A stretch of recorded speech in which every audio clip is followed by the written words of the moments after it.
एकांतेश्वर महादेव अकेला बैठा है अलमस्त होकर। आप जा रहे हो गाड़ी लेकर, आप 4 व्हीलर गाड़ी में जा रहे हो, ट्रैक्टर में जा रहे हो, ट्राली में बैठकर जा रहे हो, क्रूजर में बैठकर जा रहे हो, 2 व्हीलर गाड़ी में बैठकर जा रहे हो, और एकांतेश्वर महादेव का मंदिर दिख गया कोई एकांत में, भले उसका नाम नहीं मालूम तुमको कि कौन सा महादेव, और अकेला बैठा है जंगल में वृक्ष की छांव में एक ओटले पर, कोई दीवार नहीं, कोई जाली नहीं, कोई गेट नहीं, कुछ भी नहीं। ये शिव मंदिर में जाकर 1 लोटा जल समर्पित करती थी, और शास्त्र कहता है कि शंकर के मंदिर में अगर 1 लोटा जल कोई एक परिवार का व्यक्ति भी समर्पित कर रहा है तो समझ लेना कि वो अपनी 71 पीढ़ी को पार लगा रहा है। वो अकेला नहीं, 71 पीढ़ी को पार लगा। शिव महापुराण की कथा कहती है जब बच्चा गर्भ में आता है, माता के गर्भ में जब संतान आती है, और माता के गर्भ में जब संतान रहती है, उस 9 महीने में स्त्री नारी अगर कहीं शंकर के मंदिर के सामने से निकल जाए, या शिवालय का जल स्त्री को मिला हो, या शंकर भगवान का कोई प्रसाद, या शंकर भगवान का कोई नाम जाप, या शंकर भगवान का कोई मंत्र जाप उस स्त्री के कानों में पहुंच जाए, तो जो गर्भ में बच्चा होता है वो बच्चा शंकर की कथा तक या शिवालय तक उसको बिना बोले ही वो अपने आप चला ही जाता है, पहुंच ही जाता है। उस गर्भ में रहने वाले बच्चे को भगवान शंकर के मंदिर के सामने से भी कोई गर्भवती स्त्री निकल कर चली जाती है तो उसका भी फल उसको प्राप्त होता है, उसका भी फल उसको प्राप्त हो जाता है। और वो फल साधारण नहीं होता। क्यों? बेलपत्री को जब भी चढ़ाया जाता है तो पीछे की डंडी पकड़कर नहीं चढ़ाया जाता। बेलपत्री को चढ़ाने के लिए मध्य भाग को, जैसे यह बेलपत्र होता है तो इसका मध्य की जो डंडी होती है, मध्य भाग होता है बेलपत्री का, तब मध्य भाग को पकड़कर हम भगवान शंकर को बेलपत्र समर्पित करते हैं। कोई भी बेलपत्र ऐसे नहीं चढ़ाता कि डंडी पकड़ के चढ़ा दिया, फिर पीछे की डंडी पकड़ के चढ़ा दिया, फिर पीछे की डंडी पकड़ के चढ़ा दिया, फिर डंडी पकड़ा, फिर चढ़ा दिया ना। मेरे देवादित्य महादेव को जब भी बेलपत्र चढ़ाया जाता है तो मध्य भाग, पीछे की डंडी पकड़कर नहीं, मध्य भाग से भगवान शंकर को बेलपत्र समर्पित किया जाता है। मध्य भाग से जब भी पकड़ेंगे तो मध्य भाग को पकड़कर बेलपत्र समर्पित करेंगे। क्यों?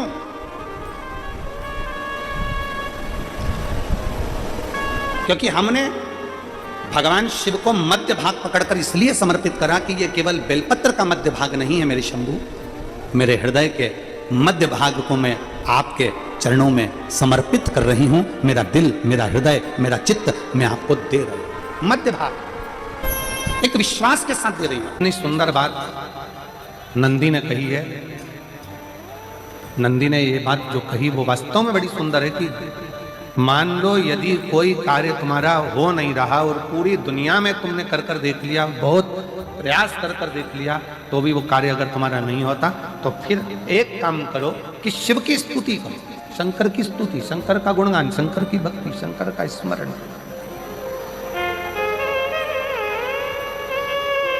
फिर शिव की स्तुति करिए, शंकर से विनय करिए, शंकर से निवेदन करिए, शंकर का गुणगान करिए।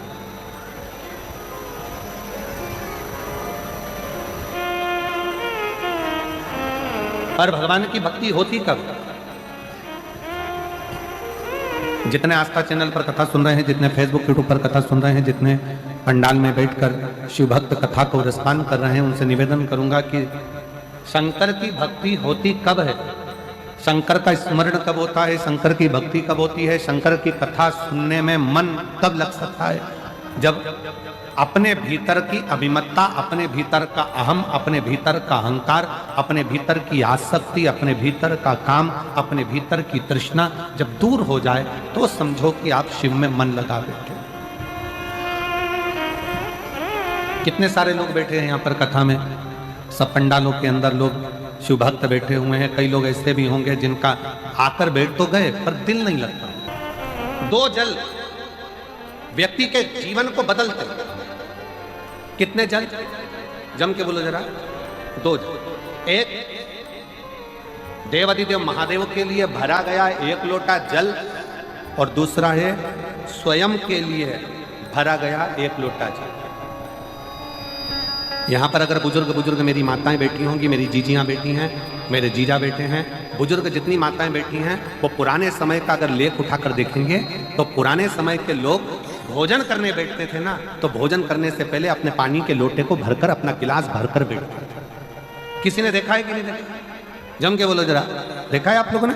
पुराने समय के लोग जब भोजन करने बैठते थे, पुराने समय के लोग जब भोजन करने बैठते थे तो अपना पानी का गिलास, अपना पानी का लोटा पहले भरकर आसन लग जाता था। बहू आसन लगा देती थी, बहू खाना बना देती थी, घर की पत्नी खाना बना देती थी, भोजन बना देती थी, घर के लोग भोजन दे देते थे। थाली कोई भी लगा कर ला के दे, थाली कोई सजा कर ला कर दे, पर घर का जो व्यक्ति खाना खाने बैठता था, भोजन करने बैठता था, वो अपना पानी स्वयं भर कर बैठता था।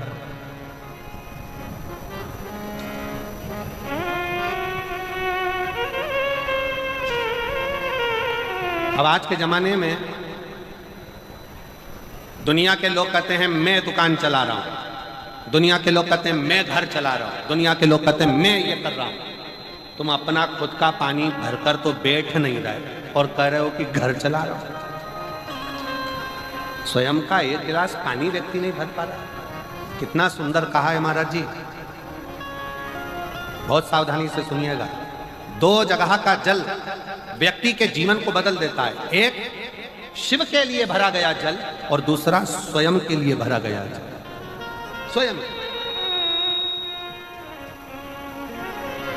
शंकर के मंदिर में जा रहे हो, एक लोटा जल अपने घर से भरकर लेकर चले जाओ और अपने घर में जब तुम भोजन करने बैठ रहे हो, जब तुम रोटी खाने बैठ रहे हो, भोजन करने बैठ रहे हो, भोजन ग्रहण करने बैठ रहे हो, जब तुम भोजन को ग्रहण करने के लिए बैठ रहे हो, तब अपने घर में जब तुम भोजन ग्रहण करने बैठ रहे हो तो एक लोटा जल या एक गिलास पानी भर कर बैठो। बहू अच्छी है, पानी भरेगी, मना नहीं है। बेटा अच्छा है, पानी भरेगा, मना नहीं है। पोता अच्छा है, पोती अच्छी है, नाती अच्छा है, पंती अच्छा है, घर में सब अच्छे हैं। तुम्हारी पत्नी भी अच्छी है, तुम खाना खाओगे तो वो पानी ला कर दे देगी। तुम्हारी बहू भी अच्छी है, तुम भोजन करोगे तो वो पानी ला कर दे देगी। तुम्हारा परिवार का हर व्यक्ति अच्छा है, तुम्हारा कहना मानता है। तुम जिम में बैठोगे, भोजन करने बैठोगे तो वो पानी ला कर देगा। पर शिव पुराण की कथा कहती है, जो व्यक्ति भोजन करते समय अपना जल स्वयं भर कर बैठता है, उसकी जिंदगी में से 3 रोग समाप्त हो जाते हैं। कितने रोग समाप्त हो जाते हैं? 3। पहला, अपना जल स्वयं भर कर बैठने वाले के घुटने का कभी भी डॉक्टर उसके घुटने बदलने का बोलेगा ही नहीं, घुटना बदल ही नहीं सकता। स्वयं का जल भर कर बैठे। दूसरे नंबर पर, जिसकी रीढ़ की हड्डी में कमर से लेकर कंधे तक जिसकी हड्डी में दर्द होता हो, या जो सुबह सुबह सोकर उठता हो और उसके कंधे दुखते हो या पीठ दुखती हो। दूसरे नंबर का रीढ़ की हड्डी का दर्द। और तीसरे नंबर का, डॉक्टर को दवाई खा खा कर परेशान हो गए और आधा सिर का रोग, भुकुटी, ये भौएं दुखती हो, सिर दुखता हो, ये कान के पास का दर्द होता हो, तो अपना भोजन करते समय अपना पानी स्वयं भर कर बैठो। आपको ये 3 रोग से मुक्ति अपने आप मिलना प्रारंभ हो, अपने आप।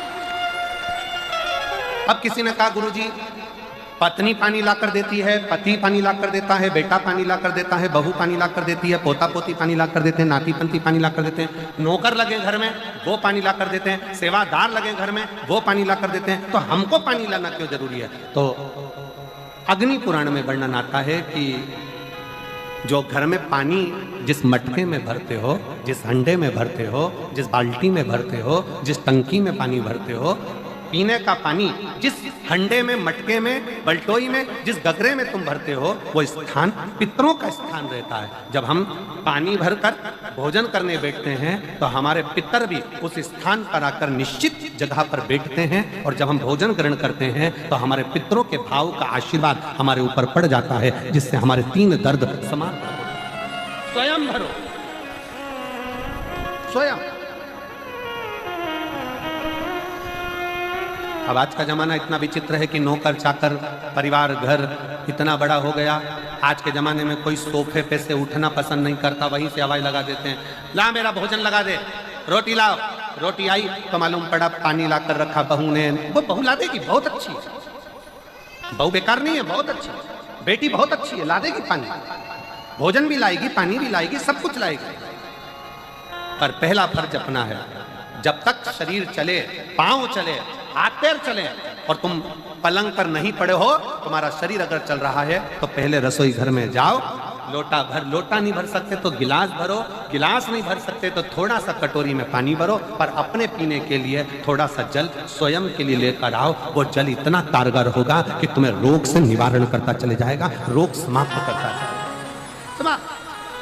कितना एक निवेदन आप सबसे करेंगे, दुख है ना थोड़ा सा अगर आपके जीवन में, शिव जी को आप जल चढ़ाना चालू कर दीजिए।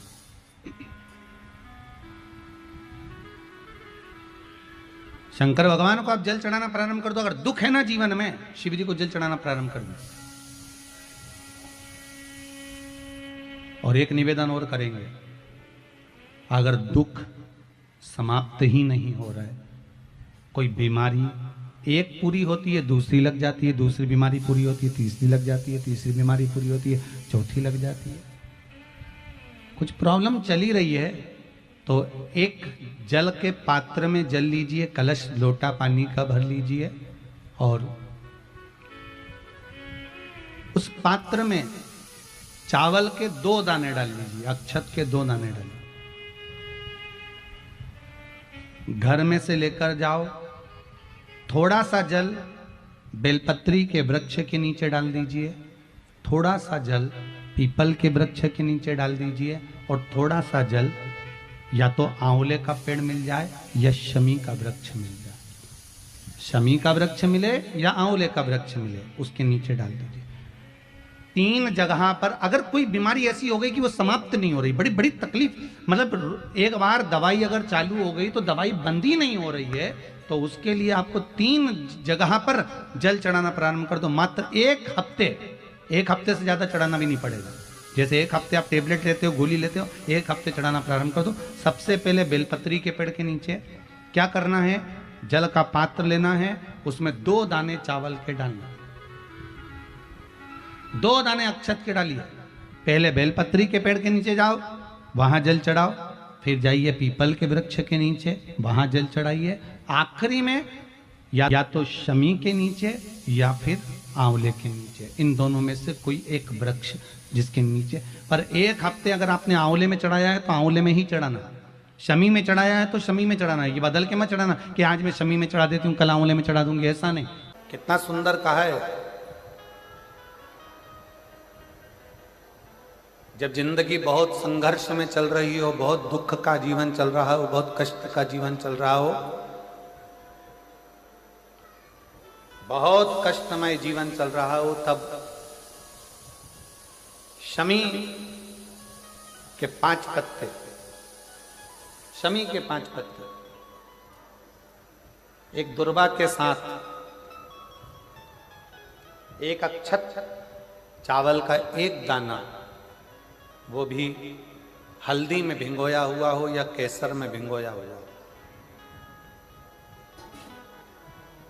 शमी पत्र 5, 1 दुर्वा, 1 चावल का दाना, जो दिल से हृदय से बेलपत्री के वृक्ष के नीचे पार्थिव लिंग का निर्माण कर कर मट्टी का शिवलिंग बनाकर प्रदोष काल में, मतलब शाम के समय पर शिवलिंग बनाकर उस पे जल चढ़ाकर, जो ये 5 शमी का पत्र, 1 दुर्वा और 1 चावल का दाना, अपनी कामना कर कर जो दुख चल रहा है बाबा से विनय कर कर 1-1 पत्ता जब समर्पित कर दे, फिर 1 दुर्वा समर्पित कर दे, फिर 1 चावल का दाना समर्पित कर दे और बाबा का वहीं पर पुनः विसर्जन कर दे, 3 महीना तो जाने दो, 15 दिन के अंदर वो दुख कटता जरूर है, चाहे कोई भी दुख, किसी भी तरह का दुख क्यों।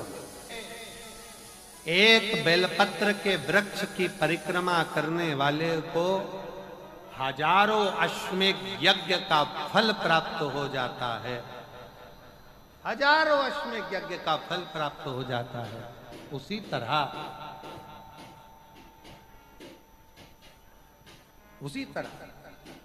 एक पार्थिव लिंग का निर्माण करने वाले को, मिट्टी का शिवलिंग का निर्माण कर कर पूजन करने वालों को 12 ज्योतिर्लिंग के शिवलिंग के दर्शन का पुण्य फल प्राप्त। बहुत ध्यान लगाकर सुनिएगा। 1 बेलपत्री,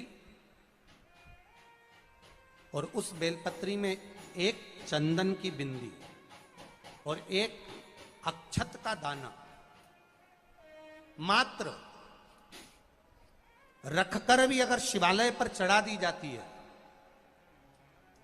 एक बेलपत्री, एक चंदन का बिंदी, और चंदन फिर निवेदन करेंगे आज के जमाने में तुम लोग सब घिसा घिसाया पड़ा पढ़ाया डब्बी का सामान ले लेकर, वो नहीं, चंदन की मुठिया रखो, थोड़ा सा भी घिसो, जरा सा भी घिसो, उसकी एक बिंदी और एक चावल का दाना जब हम भगवान देवाधिदेव महादेव को समर्पित करते हैं, अपनी कामना कर कर समर्पित करते हैं, तो निश्चितता है, महापुराण की कथा कहती है शंकर भगवान उसका फल शीघ्र प्रदान कर देते हैं। भले आपने कुछ करा ना करा, उसका फल तुम्हें मिल जाए। में जाना, लोटा भरकर जल समर्पित करना, और कभी तुम्हारे जीवन में अगर तुमको लग रहा है कि मैं दुखों से पीछा छूट ही नहीं रहा, तब उस जगह पर बेलपत्री के मध्य भाग में पीला चंदन, ये जो पत्ती है और ये दो पत्ती हैं, ये बड़ी पत्ती और ये बीच की जो दो पत्ती हैं, इसके बीच में जो डंडी का भाग रहता है,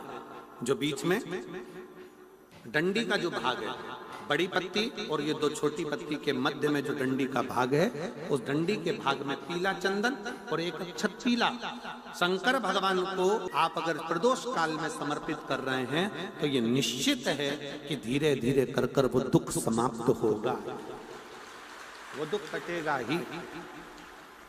प्रकट वर्णन किया गया शंकर भगवान की आराधना में, शिव की आराधना में, जब तुम्हें लगता है कि तुम्हारा व्यापार नहीं चल रहा, कोई तुम्हें धोखा दे रहा है, लक्ष्मी नहीं आ रही, बहुत चिंता में पड़े हुए हो, बहुत टेंशन में जिंदगी चल रही है, बहुत बीमारियां तुमको घेर ली है और चारों तरफ अंधेरा ही अंधेरा नजर आ रहा है, तुमने विचार करा अब मैं तो मर जाऊं तो अच्छा, मैं सुसाइड कर लूं तो अच्छा, मैं मर जाऊं तो अच्छा, तो मरने से पहले एक काम कर कर देखना, शंकर भगवान की आराधना कर कर देखना, शिव पर एक लोटा जल चढ़ा कर देखना, और ज्यादा चिंता ज्यादा टेंशन हो तो बेलपत्री के जड़ को घिसकर उसका चंदन बनाकर शंकर को लेपन कर कर उसकी भी आराधना कर कर देखना कि बेल चंदन का फल क्या। बेलपत्र, एक बेल, ये कोई साधारण नहीं, एक बेलपत्र, एक बेल, ये कोई साधारण नहीं, एक बेल। इसकी नीचे की डंडी से लेकर ये दो पत्तियां जहां लगी हैं और दो पत्ती से लेकर ये बीच की जो पत्ती है उसमें जो गैप है, उसमें जो जगह है, दिख रही है आपको, ये दो पत्ती से लेकर बीच की पत्ती के बीच में जो जगह खाली रहती है, 33 कोटि देवी देवताओं विराजमान रहते हैं इस बीच की जगह में। जब शिव जी को चढ़ाया जाता है तब इस पत्ती के बीच की जगह शंकर के शिवलिंग पर रखा जाता है, तो शिव जी इतने प्रसन्न होते हैं कि मेरी स्तुति करने के लिए ये भक्त 33 कोटि देवताओं को लेकर आया है, मेरी स्तुति करने के लिए। लोग चावल लाए, लोग अंबारियां लाए, धन लाए, दौलत लाए, संपदा लाए, पर एक शंकर का भक्त ऐसा होता है जो एक बेलपत्री के रूप में 33 कोटि देवताओं को, 64 योगिनियों को, आदि शक्तियों को शंकर को समर्पित करता है। कितना सुंदर संवाद है, कितना सुंदर बात कही कि भूल से भी किसी तीर्थ में नहीं गए, कहीं हमने गौदान नहीं करा, कहीं हम किसी तीर्थ में नहीं गए, हमने कहीं गौदान नहीं करा, हमने कहीं ब्राह्मण भोजन नहीं कराया, हम कहीं गंगा यमुना कावेरी सरस्वती नर्मदा छिपरा पुण्यवान नदी में हम स्नान नहीं कर पाए।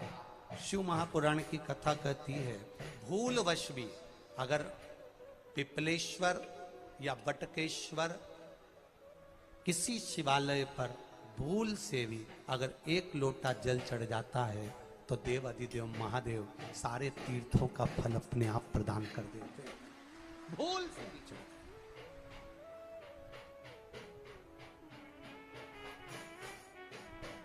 एकांतेश्वर महादेव किसी तीर्थ में नहीं गए, कहीं हमने गौदान नहीं करा, कहीं हम किसी तीर्थ में नहीं गए, हमने कहीं गौदान नहीं करा, हमने कहीं ब्राह्मण भोजन नहीं कराया, हम कहीं गंगा यमुना कावेरी सरस्वती नर्मदा छिपरा पुण्यवान नदी में हम स्नान नहीं कर पाए। शिव महापुराण की कथा कहती है भूलवश भी अगर पिपलेश्वर या बटकेश्वर किसी शिवालय पर भूल से भी अगर एक लोटा जल चढ़ जाता है तो देव अधिदेव महादेव सारे तीर्थों का फल अपने आप प्रदान कर देते हैं। भूल से भी चढ़